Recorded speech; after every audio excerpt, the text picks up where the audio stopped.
Happy morning to all. I am Dr. T. Anuprathipa from Biomedical Engineering College, Associate Professor, Department of Computer Science and Engineering. I welcome all the viewers. In this video, we are going to see about control statements in programming in C. Let us see first about what is meant by statements. So it expresses some action to be carried out. So it's a program as a sequence of one or more statements. This is an example for sequential statements which comes under one type of control statements. So here in this program, it is going to return null value, that is it will not return any value. That's why we have given this main function as void, and we have declared the variable a as integer, that is the whole number, and we have initialized the value of a as 10, and we have printed the integer value a. So the 10 will be printed. So this is an example for sequential statements which occurs one by one without any branching and looping. So next we are going to see about different types of control statements. First one is sequential statements, second one is branching statements, and third one is looping statements. Already in the previous slide we have seen about the sequential statements. In branching statements there are two types. First one is conditional statements, second one is unconditional branching statements. In conditional statements, there are different types: simple if statement, if-else statement, nested if statement, else if ladder, and switch case statement. In unconditional branching statements, we have four types. First one is go to statement, second one is break, third one is continue, and fourth one is return. So in looping statements, we have two types of looping statements actually. They are entry controlled looping statements and exit controlled looping statements. In entry controlled looping statements, first the condition will be checked. Based on the result of the condition, the set of statements given within the loop will be executed. For this, we can give the example, the for statement and the while statement.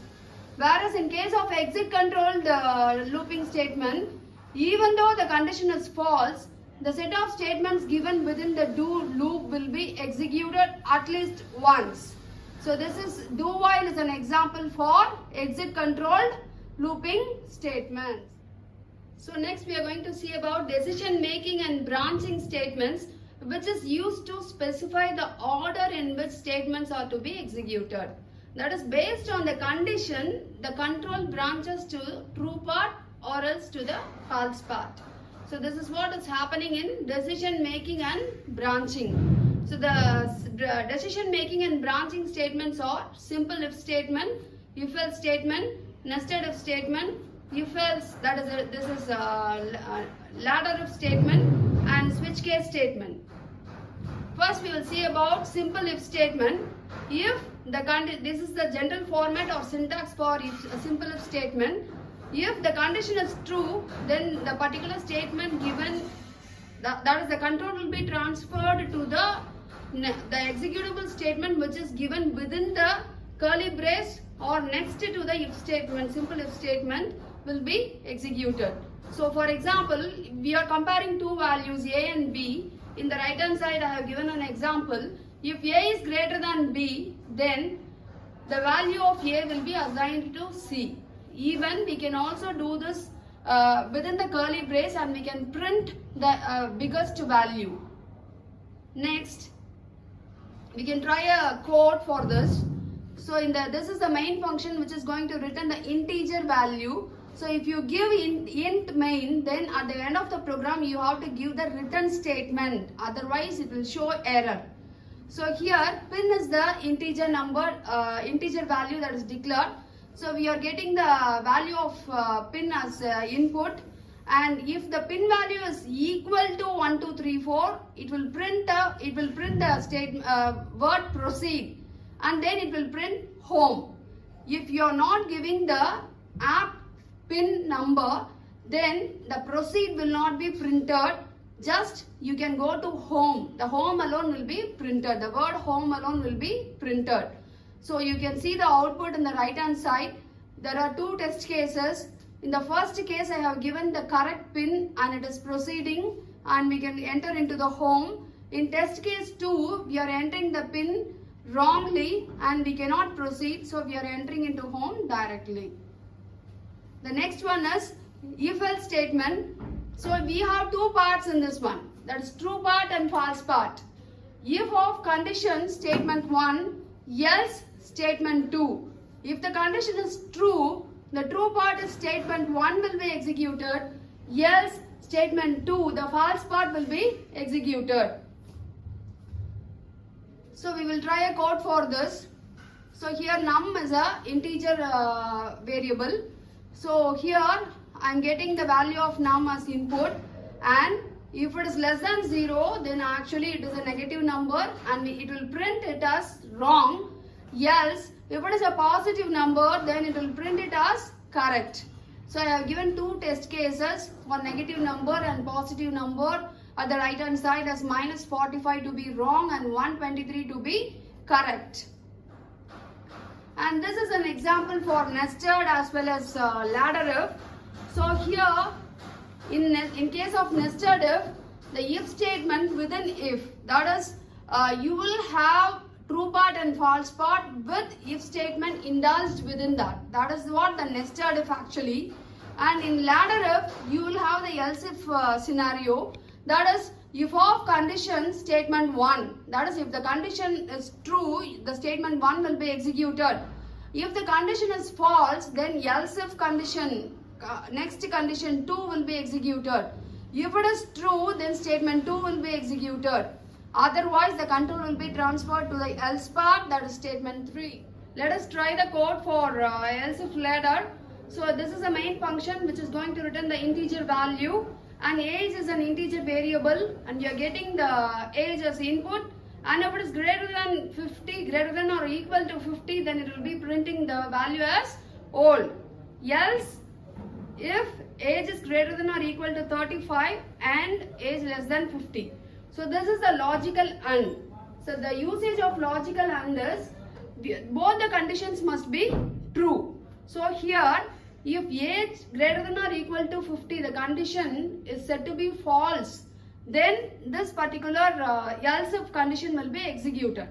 So if it is having a true value, that is both the conditions are satisfied, then it will print middle-aged people, otherwise young people. So this is the thing, and I have given 3 test cases. If you are entering your age as 45, then it will be coming under middle. And if you are entering your age as 12, then you are young. If you are entering your age greater than or equal to 50, then you are old age. Next one is switch case statement.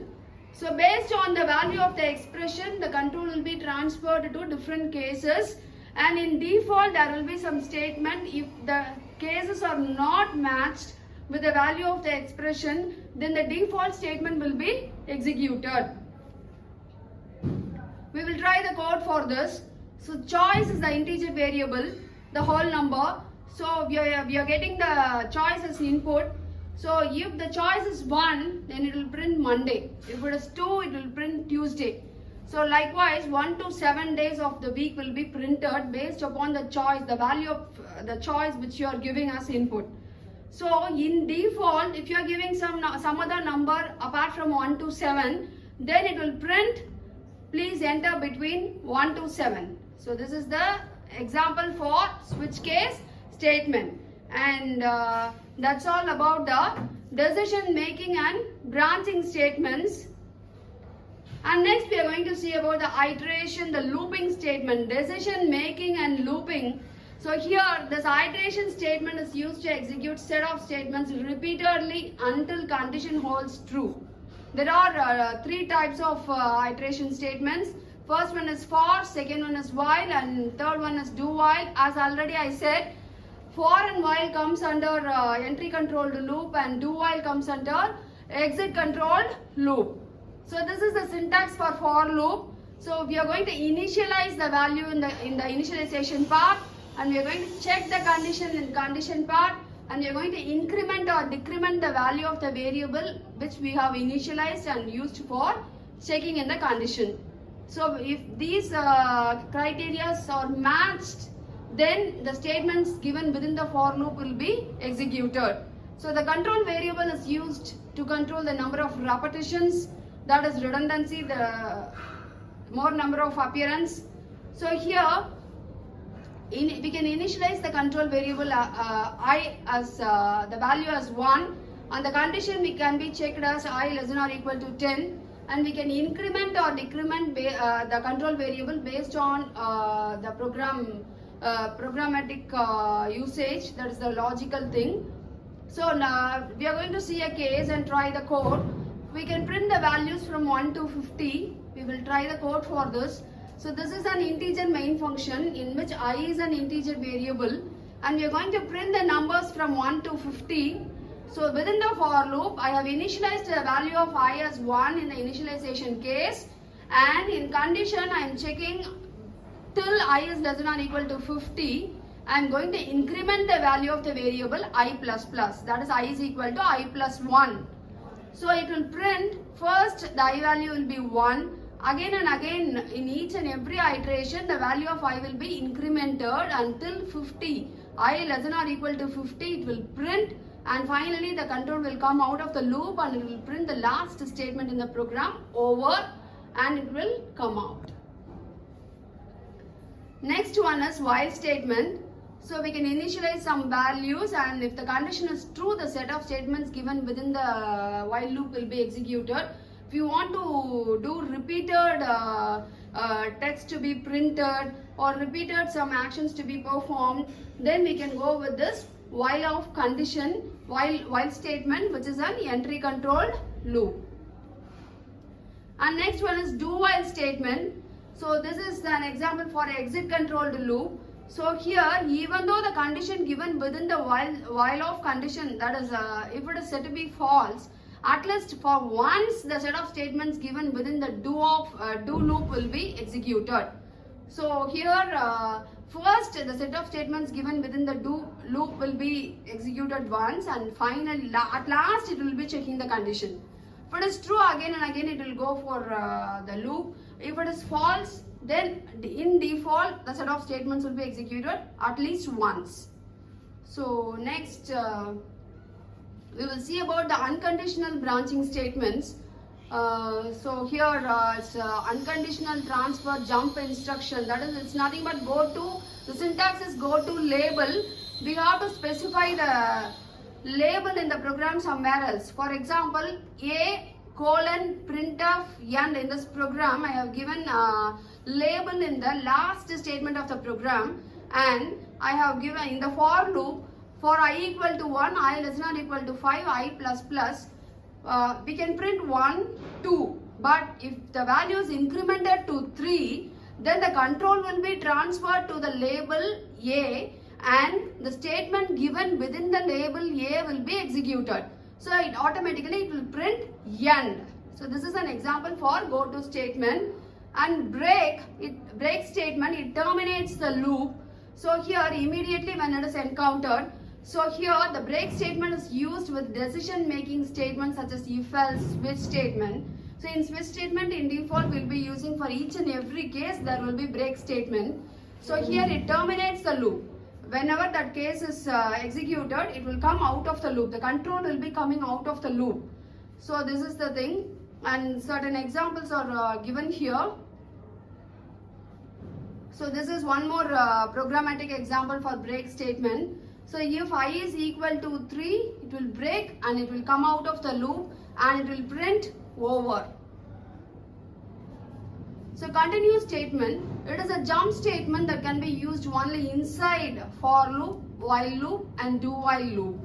So here it is a jumping statement only. So we can use this one only inside the loop, iterative statements continue.